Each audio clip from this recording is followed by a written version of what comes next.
10,000, 20,000, 30,000।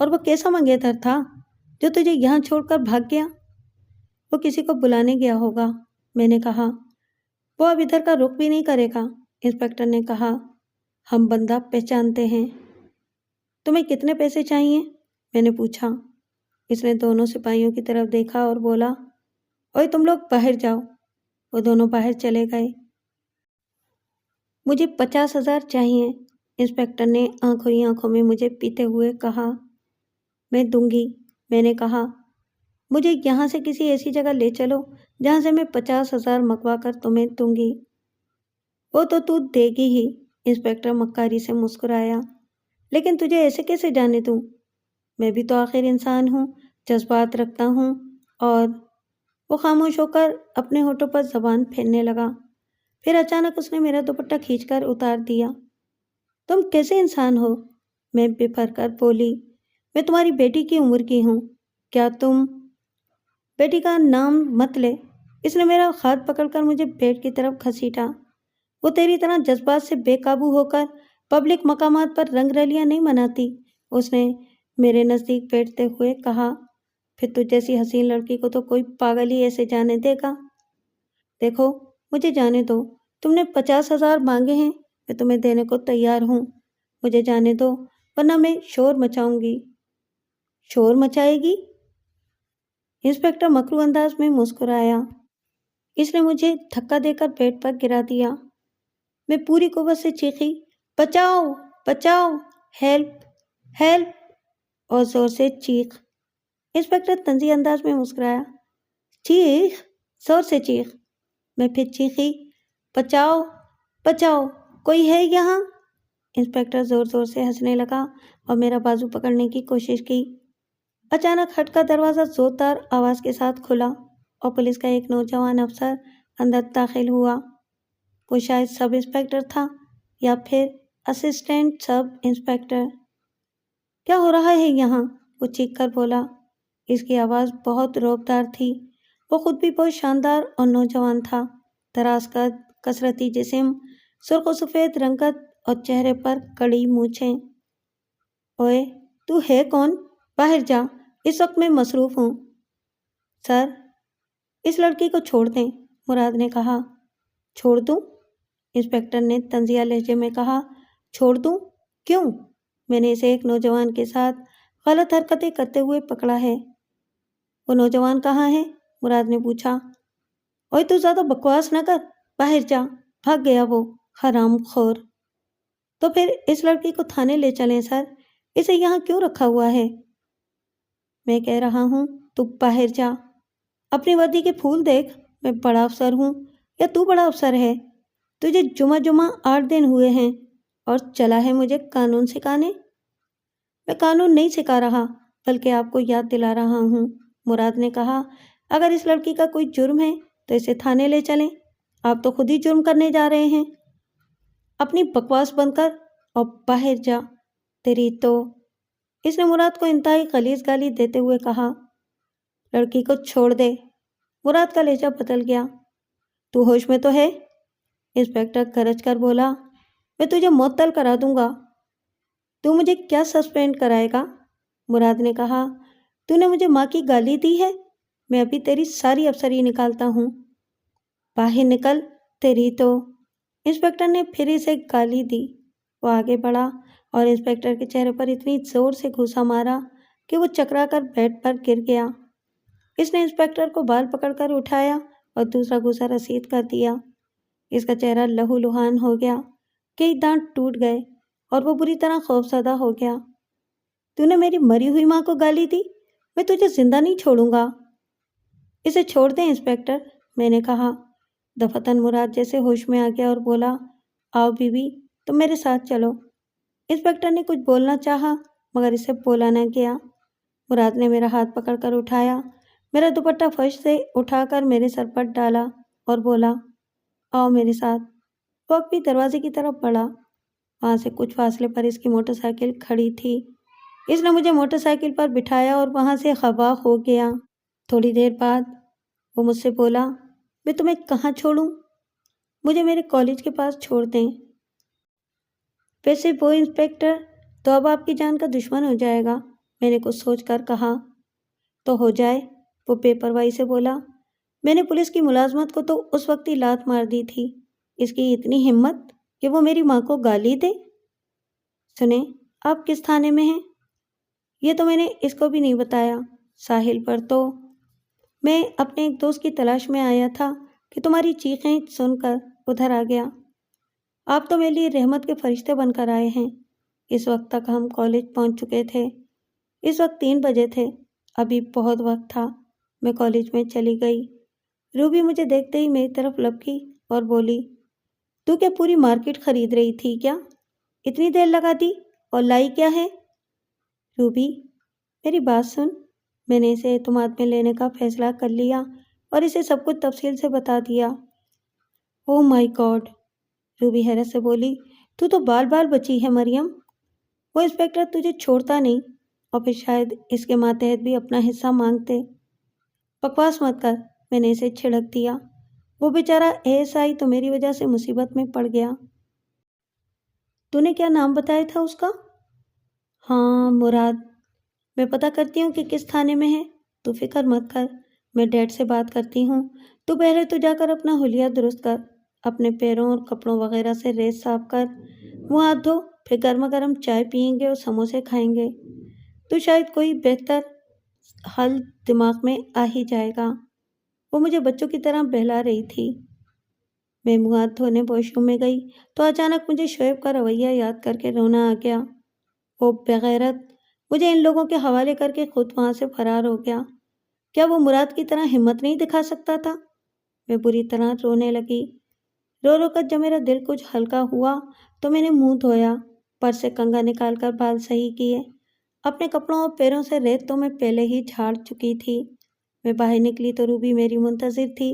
ہم کیفیٹیریا میں پہنچے تو میں نے وہاں سے امی کو ٹیلی فون کیا کہ ڈرائیور کو بھیج دیں۔ مجھے اس وقت کچھ اچھا نہیں لگ رہا تھا۔ میرا دل چاہ رہا تھا کہ میں دھاڑے مار مار کر روؤں۔ شعیب نے میرے ارمانوں کا خون کر دیا تھا۔ میں گھر پہنچی تو امی میرا چہرہ دیکھ کر چونک اٹھیں اور بولیں، مریم، کیا بات ہے؟ تمہارا چہرہ اترا ہوا کیوں ہے؟ میں ان سے لپٹ کر اس بری طرح روئی کہ وہ بھی گھبرا گئیں اور بولی، مریم، اللہ کے واسطے رونا بند کرو اور مجھے بتاؤ کہ کیا بات ہے۔ امی اسکول میں میری ایک دوست تھی صفیہ، میں نے کہا اور آنکھوں سے آنسو پونچھے، آج اس کا انتقال ہو گیا ہے۔ یہ کہہ کر میں پھر بلک بلک کر رونے لگی۔ میں امی کو کیسے بتاتی کہ انتقال تو میرا ہوا تھا، اس دن میں مری تھی۔ صفیہ کے گھر جانا ہے بیٹا؟ امی نے پوچھا۔ نہیں امی، میں نے کہا، وہ تو اسلام آباد میں تھی، اس کے ڈیڈ کا ٹرانسفر ہو گیا تھا۔ صبر کرو بیٹا، امی نے کہا، مجھے اب صبر ہی تو کرنا تھا۔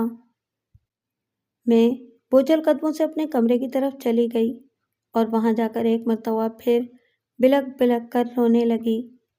روتے روتے میری نظر ڈریسنگ ٹیبل کے آئینے پر پڑی تو مجھے اب لگا جیسا میرا عکس مجھ سے کہہ رہا ہو، اچھا ہوا مریم، تجھ پر شعیب کی حقیقت وقت سے پہلے ہی کھل گئی۔ کیا تو زندگی بھر ایسے بے غیرت مرد کے ساتھ گزارا کر سکتی تھی؟ لیکن وہ تو کہتا تھا کہ وہ میرے بغیر مر جائے گا، میں نے خود کلامی کی۔ جھوٹ بولتا تھا وہ، میرا عکس بولا۔ جب اس دن ایک شرابی نے نشے میں میرا ہاتھ پکڑ لیا تھا تو شعیب کتنا مشتعل ہو گیا تھا۔ وہ تو کہہ رہا تھا کہ کوئی مجھے ہاتھ بھی لگائے تو میں اس کا خون کر دوں گا۔ بزدل آدمی، وہ شرابی نشے میں چور تھا۔ شعیب جانتا تھا کہ وہ اس کا کچھ نہیں بگاڑ سکتا۔ اس کی جگہ اگر کوئی سچ مچ کا مرد ہوتا، ہوش و حواس میں ہوتا، تو شعیب اسے چھڑانے کی بھی ہمت نہ کرتا۔ کیا تو نے دیکھا نہیں کہ وہ پولیس والوں سے بچ کر فرار ہو گیا؟ ہاں، وہ بے غیرت ہے، میں نے بے اختیار کہا۔ تو پھر تو ماتم کیوں کر رہی ہے؟ تجھے تو شکر ادا کرنا چاہیے کہ اللہ نے تجھے شعیب سے بچا لیا اور ان درندوں سے بھی۔ ہاں، مجھے افسوس نہیں کرنا چاہیے، میں نے کہا اور اپنے آنسو پونچھ لیے۔ میرا دل جیسے ایک دم ہلکا ہو گیا۔ میں دیر تک نیم گرم پانی سے نہاتی رہی۔ جب نہا کر باہر نکلی تو شدید بھوک کا احساس ہوا۔ میں نے نسیمہ سے کھانا لگانے کو کہا اور پوچھا، امی کہاں ہیں؟ وہ تو اپنے بھائی کے گھر گئی ہیں، نسیمہ نے کہا۔ امی ماموں جان کے گھر گئی ہیں؟ مگر کیوں؟ میں نے پوچھا۔ وہ شاید شعیب صاحب کا ایکسیڈنٹ ہو گیا ہے، وہ اسپتال میں ہیں۔ انہیں زیادہ چوٹیں تو نہیں آئی ہیں، لیکن ایک ہاتھ میں فریکچر ہو گیا ہے۔ وہ مر کیوں نہیں گیا؟ میں نے سوچا۔ میں نے اس مریم کو ختم کر دیا تھا جو شعیب کو چاہتی تھی، اس کی پوجا کرتی تھی۔ امی 2 گھنٹے بعد واپس آئیں تو بہت پریشان تھیں۔ انہوں نے مجھے بتایا کہ شعیب کی بائک کسی گاڑی سے ٹکرا گئی ہے، اس کا بازو فریکچر ہو گیا ہے۔ ویسے تو اسے اتنی شدید چوٹ نہیں لگی ہے۔ تم اسپتال چلی جانا، تمہیں سمینہ نے بلایا ہے۔ اس وقت وہی شعیب کے پاس ہے۔ میں اسپتال پہنچی تو سمینہ روتی ہوئی مجھ سے لپٹ گئی۔ میں نے اسے پوچھا، شعیب کا کیا حال ہے؟ ان کے ہاتھ میں فریکچر ہوا ہے، سمینہ نے کہا۔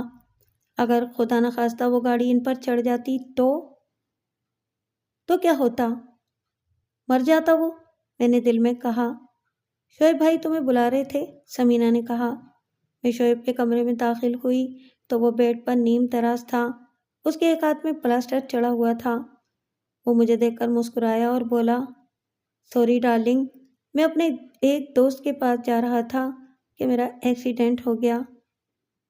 مجھے ان اوباش پولیس والوں کے چنگل میں چھوڑ کر، میں نے طنزیہ لہجے میں کہا۔ تم وہاں سے بھاگے کیوں؟ وہ ہمیں تھانے لے جاتے، پھر وہ پھوپھا جان اور ابا کو بلاتے اور میں نے آگے بڑھ کر ایک تھپڑ اس کے منہ پر رسید کر دیا۔ بےغیرت، ذلیل، کمینے، بزدل آدمی، تو مجھے وہاں چھوڑ کر فرار ہو گیا؟ تو خود کو مرد کہتا ہے؟ ہجڑے! تمہیں کیا ہو گیا ہے مریم؟ شعیب نے کہا، چونکہ تمہیں اپنی جان سے بڑھ کر۔ میں نے اس کے چہرے پر دوسرا تھپڑ پہلے سے بھی زیادہ طاقت سے مارا اور بولی، بکواس بند کر بےغیرت۔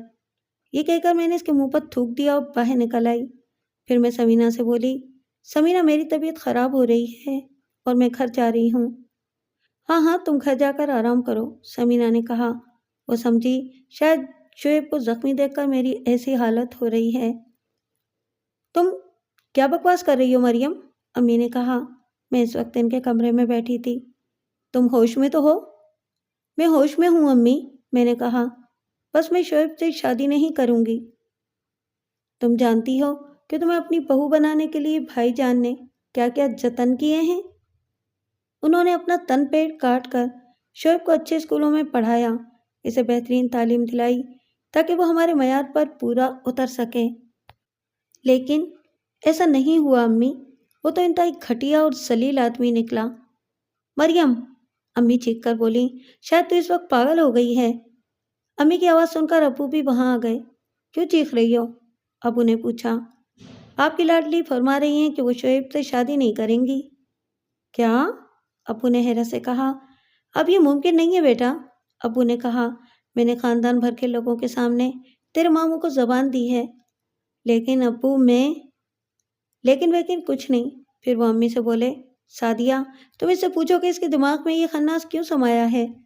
اس نے میرا غصہ کبھی دیکھا نہیں ہے، لیکن تم نے تو دیکھا ہے، اسے تم ہی پوچھو۔ یہ کہہ کر ابو کمرے سے باہر نکل گئے۔ اچانک میں نے امی کو سب کچھ سچ سچ بتانے کا فیصلہ کر لیا۔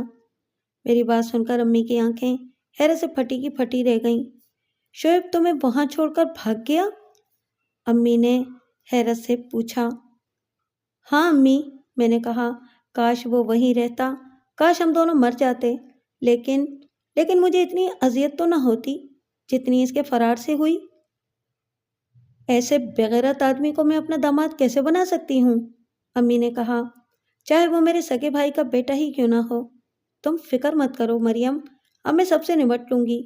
وہ انسپیکٹر بھی ابھی موجود ہوگا جس نے تم لوگوں کو پکڑا تھا، اور وہ آفیسر بھی موجود ہے جس نے تمہیں اس انسپیکٹر کے چنگل سے چھڑایا۔ اسی وقت روبی آ گئی۔ اس نے مجھے بتایا کہ میں نے ڈیڈی کو سب کچھ بتا دیا ہے۔ انہوں نے اس انسپیکٹر کو سسپینڈ کر دیا ہے اور اس ASI کو ترقی دے کر سب انسپیکٹر بنا دیا۔ وہ ابھی تک اسی تھانے میں ہے؟ میں نے پوچھا۔ نہیں، اب اس کا ٹرانسفر دوسرے تھانے میں ہو گیا ہے۔ روبی کچھ دیر بیٹھ کر چلی گئی۔ امی نے میرا کام آسان کر دیا۔ انہوں نے سب سے کہہ دیا کہ آج کے بعد میں شعیب کا نام بھی لینا پسند نہیں کروں گی۔ میں نے اس رشتے کو ختم کر دیا۔ اس رشتے کے لیے بھائی جان نے کیا کیا جتن نہ کیے۔ وہ چاہتے تھے کہ مریم ان کی بہو بنے، لیکن ان بیچارے کو بھی کب علم تھا کہ شعیب مریم کے قابل کبھی تھا ہی نہیں۔ شعیب ہمارے گھر آ کر رویا، گڑ گڑایا، لیکن امی کو رحم نہ آیا۔ ابو بھی گویا پتھر کا بت بن گئے تھے۔ میں نے تو اس سے ملنے سے ہی انکار کر دیا۔ وہ روتا ہوا وہاں سے چلا گیا۔ اس واقعے کو لگ بھگ 35 برس گزر چکے ہیں۔ اب میں ایک جوان بیٹے اور 2 جوان بیٹیوں کی ماں ہوں۔ میرے بیٹے نے اس سال CSS کر کے پولیس ڈپارٹمنٹ میں جاب کر لی ہے۔ وہ ASP ہے۔ وہ انشاءاللہ بہت ترقی کرے گا۔ وہ ایک ذہین، محنتی، فرشناس، بہادر اور غیرت مند SSP کا بیٹا ہے۔ جی ہاں، اس کا باپ مراد ہے، وہی مراد جو مجھے ان درندوں کے چنگل سے چھڑا کر لایا تھا۔